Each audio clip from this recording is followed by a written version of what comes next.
कच्ची बस्तियों की समस्या हेतु समाधान। कल हमने कच्ची बस्तियों का अध्ययन किया था, आज इनका समाधान देखेंगे। पहला, सरकार के द्वारा कम दरों पर आवास उपलब्ध कराना। यानी जहां पर कच्ची बस्ती होती है, जैसे यहाँ पर कच्ची बस्ती है,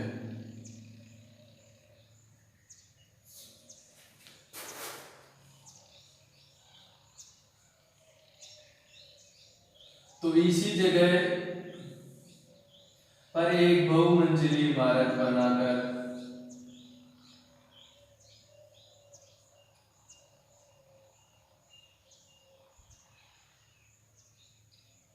यहाँ पे जगह भी काफी बच जाएगी। इससे क्या होगा, इन सभी व्यक्तियों को अच्छे घर मिल जाएंगे। दूसरा ये होगा कि इनको शुद्ध वायु, प्रकाश और जो शौचालय वाली समस्या थी वो समाप्त हो जाएगी। इनकी एक ही कमरे में 10-15 व्यक्ति निवास करते थे, तो उनकी भी समस्या हल हो जाएगी। इनमें 2 BHK यानी 2 कमरे, एक रसोई और खुला हॉल, या उससे 3 BHK, जैसा परिवार है उसके हिसाब से फ्लैट दिए जाएंगे सरकार के द्वारा न्यूनतम दरों पर, यानी कम पैसों में दिए जाने चाहिए इनको। ये इसी प्रकार का कार्य जैसे कोटा और हैदराबाद में किया गया है, उसी प्रकार का अन्य शहरों में भी किया जा सकता है। तो इनको एक सुविधाजनक आवास उपलब्ध हो सकता है। दूसरा, नल व टैंकरों के द्वारा स्वच्छ पेयजल की आपूर्ति।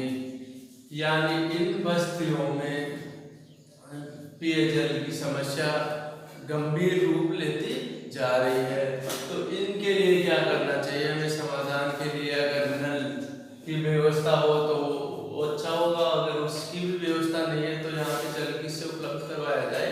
टैंकरों के माध्यम से। इससे इनकी क्या होगी? जीवन प्रत्याशा बढ़ेगी। स्वच्छ जल होगा, स्वच्छ प्रकाश, वायु, स्वच्छ माहौल, तो इनकी जीवन प्रत्याशा क्या होगी? बढ़ेगी। जीवन प्रत्याशा क्या है? औसत आयु है भारत की। जैसे भारत की औसत आयु 62 वर्ष है, तो इनकी औसत आयु इन क्षेत्रों में रहने वाले व्यक्तियों की क्या है? 50-55 इनके आसपास। यानी इनकी अनेक प्रकार की बीमारियां हो जाती है कच्ची बस्ती में रहने से। इस वजह से इनकी औसत आयु बढ़ जाएगी। तीसरा, मनरेगा की तरह शहरी क्षेत्रों में भी रोजगार उपलब्ध कराना। जैसे ग्रामीण क्षेत्रों के मनरेगा की तरह न्यूनतम मजदूरी पर निर्धारित कर रोजगार उपलब्ध कराया जाना चाहिए। जैसे ग्रामीण क्षेत्रों में 100 दिन का रोजगार दिया जाता है, उसी प्रकार शहरी क्षेत्रों में रोजगार दिया जाए और न्यूनतम रेट तय की जानी चाहिए गरीबों के लिए कि पर डे के 200 रुपये, 220 रुपये निश्चित किए जाने चाहिए सरकार के द्वारा, और जिनके पास रोजगार नहीं है उनको मनरेगा की तरह कोई रोजगार उपलब्ध कराया जाना चाहिए। दूसरा, शहरी क्षेत्र में इतनी जनसंख्या ना बढ़े, इसके लिए क्या करना चाहिए? सरकार को ग्रामीण क्षेत्रों में ही रोजगार उपलब्ध करवाना चाहिए युवाओं को, ताकि वह शहरी क्षेत्रों में पलायन ही ना करे। ऐसी कोई योजना लानी चाहिए जिससे ग्रामीण क्षेत्र के युवा शहरी क्षेत्र में रोजगार के लिए पलायन कम करे या न के बराबर करे। कच्ची बस्तियों में विद्यालय खोलकर शिक्षा की व्यवस्था की जानी चाहिए। यानी इन बस्तियों में ही विद्यालय खोलकर उनको वही शिक्षा उपलब्ध करवाई जानी चाहिए। इससे साक्षरता दर बढ़ेगी और उनका आगामी जीवन सुनहरा होगा। सामुदायिक स्वास्थ्य केंद्र खोलकर निःशुल्क चिकित्सा उपलब्ध करवाई जानी चाहिए। यानी वहां पर गवर्नमेंट के द्वारा हॉस्पिटल खोलकर उनको चिकित्सा सुविधाएं उपलब्ध करवानी चाहिए, जिससे उन्हें समय पर उपचार मिलेगा, सस्ता उपचार मिलेगा, निःशुल्क उपचार मिलेगा, तो वह सभी व्यक्ति चिकित्सा उपचार करवा सकेंगे। इससे अनेक व्यक्तियों की जान बचाई जा सकती है। समय पर अगर उनका उपचार होगा तो उनकी जान बच जाएगी। चौड़ी सड़कों का निर्माण, चौड़ी सड़कों का निर्माण होना चाहिए। जैसे हमने कल देखा था कि क्या होता है, कच्ची बस्तियों में अंदर तक जाते जाते एक संकरी गली बसती है, उसमें से एक साइकिल भी मुश्किल से गुजरती है। तो यहाँ इन बस्तियों में क्या करना चाहिए, चौड़ी सड़कों का विकास करना चाहिए, नाली का विकास करना चाहिए, सीवरेज लाइन का विकास होना चाहिए, बिजली जो मूलभूत सुविधाएं हैं वो सभी उपलब्ध होनी चाहिए। स्वरोजगार के लिए ऋण उपलब्ध करना, जैसे कोई व्यक्ति रोजगार या अपना किसी प्रकार का उद्योग लगाना चाहता है तो उसे सरकार के द्वारा ऋण उपलब्ध करवाया जाए, ताकि वह खुद का विकास और खुद के साथ अपने बस्ती वालों का भी विकास कर सके। कानून एवं व्यवस्थाओं को सुचारू रूप से बनाए रखे। यहाँ पे पीसीआर का राउंड अप होता है समय समय पर, इनको जागरूक किया जाए। सामुदायिक केंद्रों के द्वारा, समुदाय के द्वारा इनको इस दृष्टि से ना देखा जाए। अगर फिर भी इन क्षेत्रों में भूमि बच जाती है या खुला स्पेस बच जाता है तो वहां पर पेड़ पौधे बाग बगीचे लगाने चाहिए, ताकि इनको ताजा हवा मिल सके, जीवन प्रत्याशा बढ़ सके, अच्छा माहौल हो सके।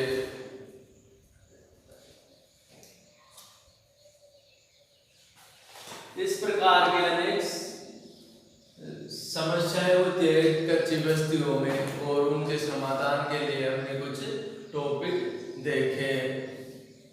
तो इस प्रकार की योजनाओं में, जैसे सरकार भी अगर योजनाएं लाती है बहुमंजिली इमारतें बनाने के लिए, तो उन्हें क्या देखा जाता है, चोर की दृष्टि से देखा जाता है, या कोई व्यक्ति पैसे डोनेट करके बनाना चाहे, धर्म करना चाहे, तो उसे भी क्या देखा जाता है कि पैसे कमाने के लिए किया जा रहा है। क्योंकि ये कच्ची बस्तियां अधिक शहरों के बीच या शहरों के जो केंद्र की भूमि होती है उसी पे होती है, तो क्या किया जाएगा कि इनको एक कोने में फ्लैट बना के दे दिए जाएंगे, बाकी जमीन को फिर जो डीलर है वो बेच देगा। इस वजह से उनको भी गलत तरीके से देखा जाता है। जो व्यक्ति इनका विकास भी करवाना चाहता है उनको भी।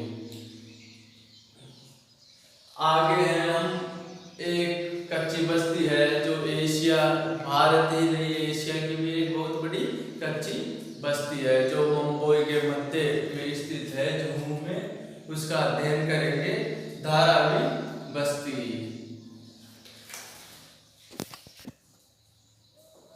मुंबई की धारावी बस्ती या स्लम एरिया, उसका आज हम विशेष अध्ययन करेंगे।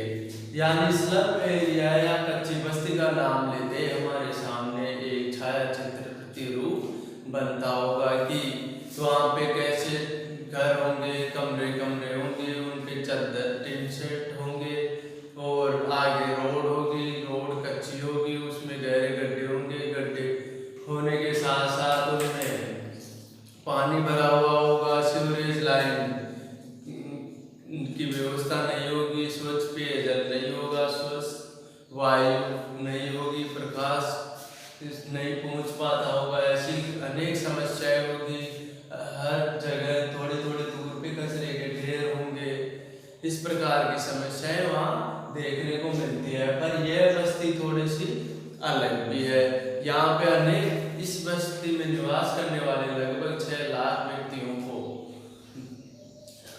में से 80% व्यक्तियों को इस बस्ती के अंदर ही रोजगार प्राप्त होता है। और इस बस्ती में अनेक प्रकार की ऐसी वस्तुएं बनाई जाती हैं जो विश्व के अनेक भागों में निर्यात की जाती है।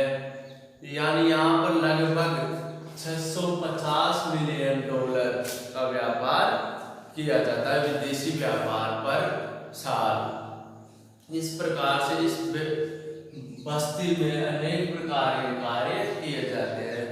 जैसे इस बस्ती की स्थापना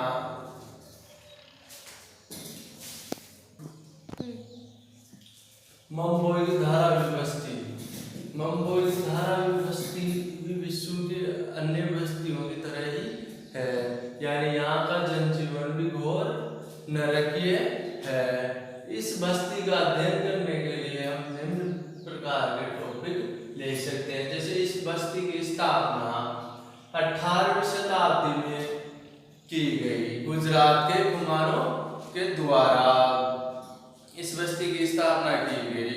जब वह आए थे उनकी जनसंख्या थी 10,000 के आसपास कुमारों की। उनकी यह बस्ती जहाँ पे बसी हुई है वह सारी भूमि गवर्नमेंट की भूमि है, यानी यहाँ ये अस्थायी निर्माण है। इसकी अवस्थिति एवं विस्तार, यानी यह कहाँ स्थित है, यह मंबोई शहर में जूब से भारा की भी दक्षिण पश्चिम की ओर है, यानी यह मंबोई शहर जूब है तो इससे दक्षिण पश्चिम इस तरफ है, भारा की भी दूर इससे दक्षिण पश्चिम में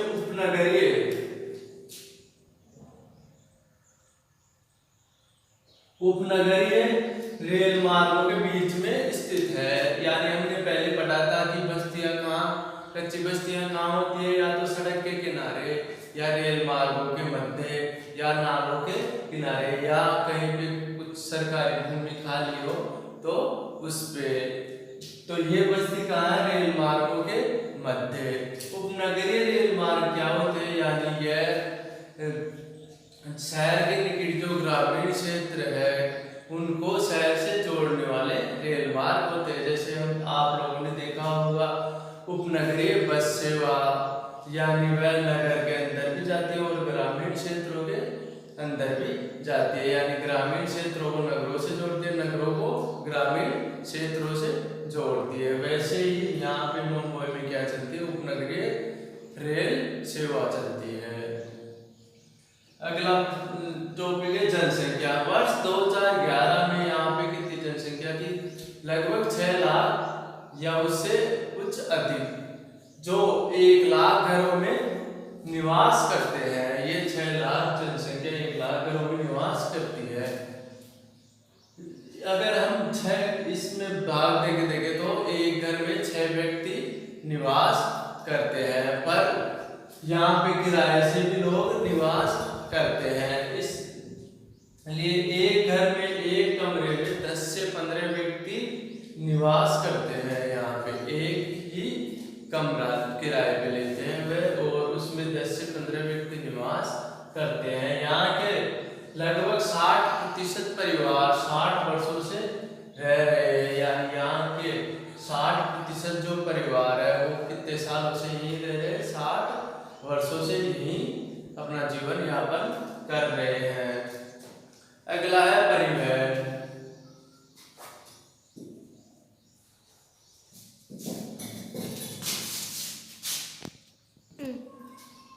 इस बस्ती से सिर्फ एक रोड गुजरती है, चौड़ी रोड, जिसको क्या बोलते हैं, 90 फुट रोड। इस बस्ती के अंदर किसी प्रकार की परिवहन सेवा उपलब्ध नहीं है, यानी मुंबई के बीचों बीच स्थित इस बस्ती के अंदर परिवहन सुविधाएं उपलब्ध नहीं है, यानी इसके परिधि के बाहर बस होती है, अंदर नहीं होती।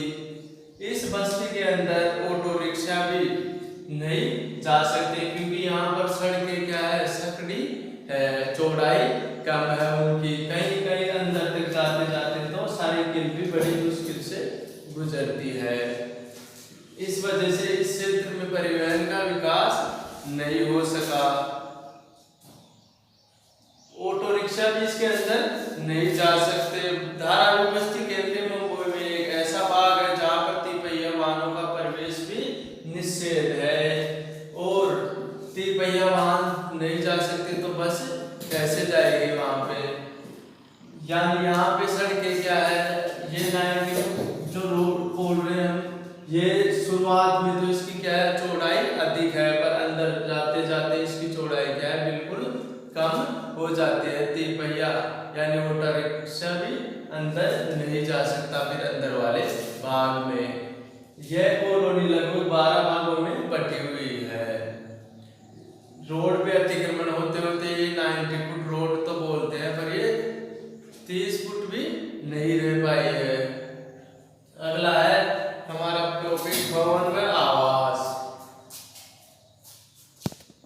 देखो भवन व आवास, संपूर्ण बस्ती में अवैध निर्माण हो रखा है। इस वजह से इस बस्ती में कच्चे घर भी है, पक्के घर भी है, और वह अलग अलग प्रकार के में दिखाई देते हैं। किसी का कौन सा रंग है, किसी का कौन सा रंग है, यानी अलग अलग रंगों से पुते हुए होते हैं। दूसरा, यहाँ पर इन आवासों को किराए पे लेकर परिवार निवास करते हैं। उनकी जनसंख्या, वह एक ही कमरा लेता है और उनकी जनसंख्या औसतन 10 से 15 व्यक्ति होते हैं। इन आवासों में रहने वाले व्यक्तियों की, और इनके अंदर सीढ़ियां नहीं होती। इनकी लगभग हर घर की ये विशेषता है, बाहर सीढ़ियां होती है, क्योंकि अंदर सीढ़ियां रखेंगे तो वो भी जगह घेरेगी। इस वजह से रोड की तरफ इनकी सीढ़ियां होती है, और वह लोहे की सीढ़ियां होती है और जंग लगी हुई सीढ़ियां होती है। आधारभूत सुविधाएं, अगला पॉइंट है अपना आधारभूत सुविधाएं। आधारभूत सुविधाएं, देखो यहाँ पर इस बस्ती में शुद्ध पेयजल का अभाव है, यानी शुद्ध पेयजल की सुविधाएं नहीं है। शुद्ध वायु नहीं मिल पाती है। शुद्ध वायु इसलिए नहीं मिल पाती है क्योंकि यहाँ पर जो शहरी क्षेत्र है या ये बस्ती है, उसके अंदर भी क्या किया जाता है, जैसे मटके पकाए जाते हैं, पुनर्चक्रण किया जाता है कचरे का। लगभग 80% कचरे का, प्लास्टिक कचरे का पुनर्चक्रण किया जाता है। इस वजह से भी यहाँ पर प्रदूषण अधिक मात्रा में होता है, और परिवहन संसाधनों की वजह से, उद्योग कल कारखानों की वजह से जो चिमनियों से धुआं निकलता है, उसकी वजह से प्रदूषण अधिक होता है। इस वजह से वह वायु में मिल जाता है, और यहाँ पे शुद्ध वायु उन्हें नहीं मिल पाती है। प्रकाश भी वहाँ पर नहीं पहुँच पाता है, यानी कहीं पे 3-4 मंजिल के घर है, कहीं पे 1 मंजिल का है, कहीं पे कमरे बने हुए हैं। इस वजह से, और बिल्कुल पास में है, साइड पे नहीं छोड़ा जाता, यानी गैप नहीं छोड़ा जाता। इस वजह से जैसे यहाँ पे एक बड़ी बिल्डिंग है 7-8 मंजिल, अब यहाँ पे एक कमरा है, फिर यहाँ पे एक बड़ी बिल्डिंग हो गई। अगर धूप इधर से और इधर से आती है तो इस घर के अंदर तो धूप भी नहीं आ पाएगी। इधर से आती हो तब तो फिर भी आ सकती है, पर इधर से और इधर से आए तो धूप भी नहीं आ पाएगी यहाँ पे। यानी यह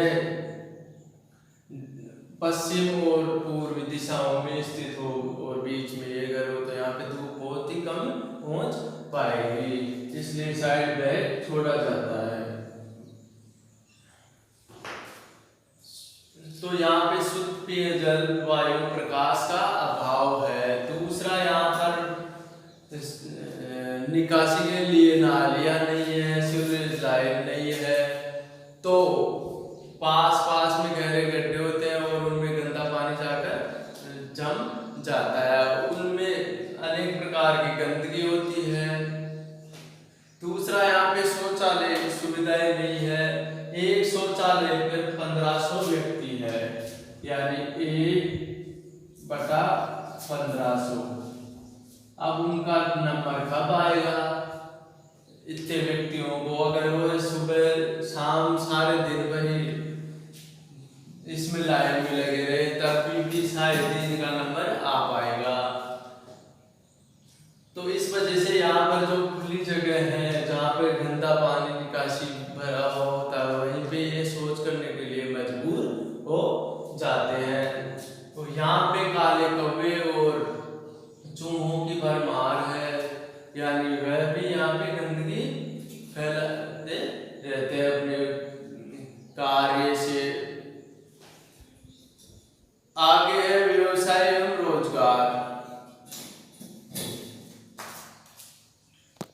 व्यवसाय एवं रोजगार। धारावी में क्या व्यवसाय करते हैं लोग और रोजगार कैसे प्राप्त करते हैं। देखो, मिट्टी के उत्पाद पकाना, यानी मिट्टी के उत्पादन करते हैं, वह मिट्टी से संबंधित कार्य करते हैं, मटके, खिलौने और ईंटों के भट्टे यानी ईंट पकाना। प्लास्टिक पुनर्चक्रण, सौंदर्य प्रसाधन से संबंधित वस्तुएं से लेकर कंप्यूटर के कीबोर्ड आदि प्रत्येक वस्तु का पुनर्चक्रण होता है, यानी यहाँ पे पुनर्चक्रण किया जाता है। ग्रेट ब्रिटेन में लगभग 23% पुनर्चक्रण किया जाता है, वहीं हमारे बम्बई में लगभग 80% पुनर्चक्रण किया जाता है, जो कहाँ किया जाता है, धारावी में। इस वजह से यहाँ पर काला धुआं छाया हुआ रहता है। इस क्षेत्र में धारावी में जहरीली धुआं फैली रहती है और सैकड़ों गंदी गलियों में यहाँ पर मछुआरे निवास करते हैं, जो मछलियों को पकड़ने का कार्य करते हैं। इस वजह से यहाँ पर गंदगी रहती है। मुंबई की धारावी बस्ती का कुछ उत्कृष्ट कार्यों में ख्याति प्राप्त भी है ये बस्ती। जैसे अनेक उपयोगी कार्यों में बस्ती की ख्याति है। मिट्टी के बर्तन बनाना, उनमें क्या है, ये निपुण है, कला है एक ये इनकी। मृत्तिका शिल्प यानी मूर्तियां बनाना, कशीदाकारी यानी नक्काशी का कार्य करना, से औरतों के से संबंधित कार्य हो गए। परिष्कृत चमड़े का काम करना, यानी अच्छा चमड़ा छाटना, उसमें से निकालना, जैसे परिष्कृत बोला जाता है। जैसे प्राथमिक क्रियाओं से द्वितीय क्रियाएं करते हैं हम, तो जो प्राथमिक क्रियाओं में अयोग्य होती है उन वस्तुओं को हम क्या करते हैं, परिष्कृत करते हैं। जैसे लोहे को गलाना, प्रसंस्करण की विधि होती है वो उसकी। धातु के कार्य यानी धातु से संबंधित कार्य किए जाते हैं। यहाँ पे अनेक प्रकार की आकृतियां दी जाती है, उन्हें फर्नीचर बनाया जाता है। आभूषण में ये लोग निपुण है। आभूषण यहाँ से ही जाता है मुंबई में। उच्च फैशन के कपड़े, जो फैशन का कार्य किया जाता है उसके उच्च फैशन के कपड़े कहाँ से ले जाते हैं, इस धारावी बस्ती में। और यहाँ के लगभग 85% लोग स्वयं रोजगार कहाँ पाते हैं, धारावी बस्ती में रोजगार पाते हैं।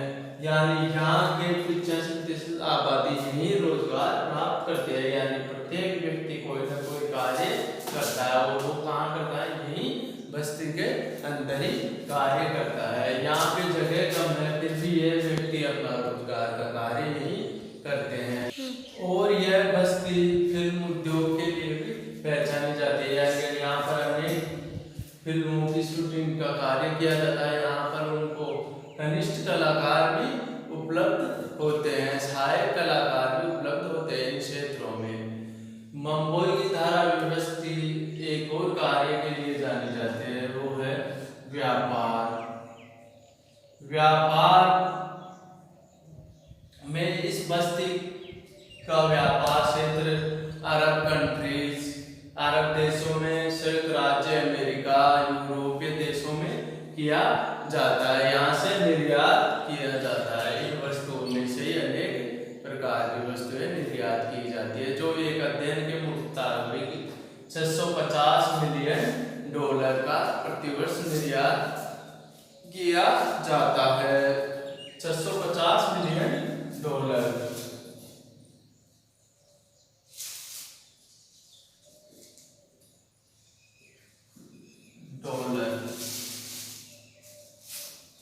650 मिलियन डॉलर का एक वर्ष में निर्यात किया जाता है इस मुंबई धारावी बस्ती से। अगला टॉपिक है अपना जनजीवन। धारावी बस्ती का जनजीवन। यहाँ पर प्रदूषित पर्यावरण, मूलभूत सुविधाओं के अभाव में प्रतिदिन चिकित्सकों के पास डिप्थीरिया और टाइफाइड से ग्रसित लगभग 4000 बच्चे रोज आते हैं। यहाँ पे हैजा, टीबी, डेंगू इससे संबंधित बीमारियों के व्यक्ति आसानी से देखे जा सकते हैं। इन बीमारियों का कारण है यहाँ पर गंदगी, सुविधाओं का अभाव, मूलभूत सुविधाओं का अभाव है। इन क्षेत्रों में जमीन का मालिकाना हक नहीं होने की वजह से आज भी यह बस्ती क्या है, अवैध बस्ती है। यानी 6 लाख व्यक्तियों से अधिक जनसंख्या है इस बस्ती की अब, और यह क्या है, अवैध है। तो इसे जो सरकार है, महाराष्ट्र सरकार है, उसके लिए ये एक बहुत बड़ी चुनौती है। इसके लिए अनेक योजनाएं बनाई जाती है। हर बार जब सरकारें नई आती है, परिवर्तन होता रहता है, तब योजनाएं बनाई जाती है, पर वो कागजों में ही दबी रह जाती है, बाहर नहीं आ पाती है उन कागजों से। इसलिए इस क्षेत्र में अनेक व्यवसाय जो व्यक्ति है, बड़े बड़े बिजनेसमैन है, वो भी इस क्षेत्र का विकास करना चाहते हैं। पर वो विकास करना चाहते हैं तो उनको क्या देखा जाता है, लाभ की दृष्टि से देखा जाता है कि यह इस जमीन पे इसकी नजर है। धारावी कच्ची बस्ती की भावी योजनाएं। तो इस बस्ती में के विकास के लिए प्रसिद्ध व्यवसाय श्री मुकेश मेहता $2 मिलियन की लागत से धारावी के पुनर्निर्माण योजना बनाकर बहुमंजिली इमारतें बनाना चाहते हैं इस क्षेत्र में। यानी इस क्षेत्र जो फैला हुआ है, ये क्षेत्र 657 एकड़ में, उस क्षेत्र में बहुमंजिली इमारतें बनाकर इन जो सन 2000 से पहले के बसे हुए व्यक्ति है उनको समर्पित करना चाहते हैं। इन लोगों को स्वच्छ पेयजल, प्रकाश, शुद्ध वायु, शौचालय जैसे आधारभूत सुविधाएं उपलब्ध कराई जा सके और व्यक्तियों को गरीबी, भूख, बेरोजगारी और बीमारियों से बचाकर भावी पीढ़ी को उचित शिक्षा प्रदान की जा सके। इसलिए इस बस्ती के विकास की यह योजनाएं लाई जा रही है। सरकार के द्वारा भी अनेक प्रकार की योजनाएं विकसित की जा रही है। तो आज हमारा पाठ मानव अधिवास समाप्त हुआ। हमने शुरुआती तौर पर पाठ का अध्ययन किया, उसमें देखा कि मानव अधिवास क्या होता है। उसके बाद देखा हमने मानव अधिवास के भाग स्थायी और अस्थायी अधिवास। फिर हमने देखा स्थायी अधिवास को हमने 2 भागों में बांटा, ग्रामीण अधिवास और नगरीय अधिवास। फिर हमने ग्रामीण अधिवास का अध्ययन किया। ग्रामीण अधिवास को हमने 4 प्रकार से बांटा, सघन या उचित अधिवास, मिश्रित अधिवास, पल्ली अधिवास और प्रकीर्णन अधिवास। फिर इन चारों का अध्ययन करने के बाद इनकी समस्याओं का अध्ययन किया हमने। समस्याओं का अध्ययन करने के बाद ग्रामीण अधिवासों के प्रतिरूप यानी चित्र कैसे दिखाई देते हैं, हमें ऊपर से एक साथ देखे तो इन ग्रामीण अधिवासों के, तो उनमें हमने देखा तारा आकार, तीर आकार, रेखीय प्रतिरूप, सीढ़ीनुमा प्रतिरूप, छाते के आकार जैसा चौकोर, पट्टीनुमा, सीढ़ीनुमा, आयताकार, वर्गाकार, ये सभी प्रतिरूपों का हमने अध्ययन किया। अध्ययन करने के बाद नगरीय अधिवासों का अध्ययन किया हमने। नगरीय अधिवासों का वर्गीकरण हम करने के लिए हमने 4 प्रकार के टॉपिक देखे। जनसंख्या का आकार, व्यवसायिक संरचना, आवश्यक दशाएं, प्रशासन, इनका अध्ययन किया। फिर हमने नगरों को 4 प्रकार से बांटा, नगर, महानगर, सन्नगर और विश्व नगर। फिर नगरीय अधिवासों की समस्याएं देखी हमने। समस्याएं देखने के बाद नगरीय अधिवासों में गंदी बस्तियों का अध्ययन किया। गंदी बस्तियों का अध्ययन करने के बाद उनके समाधान के लिए अध्ययन किया। समाधान के बाद हमने मंगोल की धारावी बस्ती का विशेष अध्ययन किया। इस प्रकार हमारा पाठ समाप्त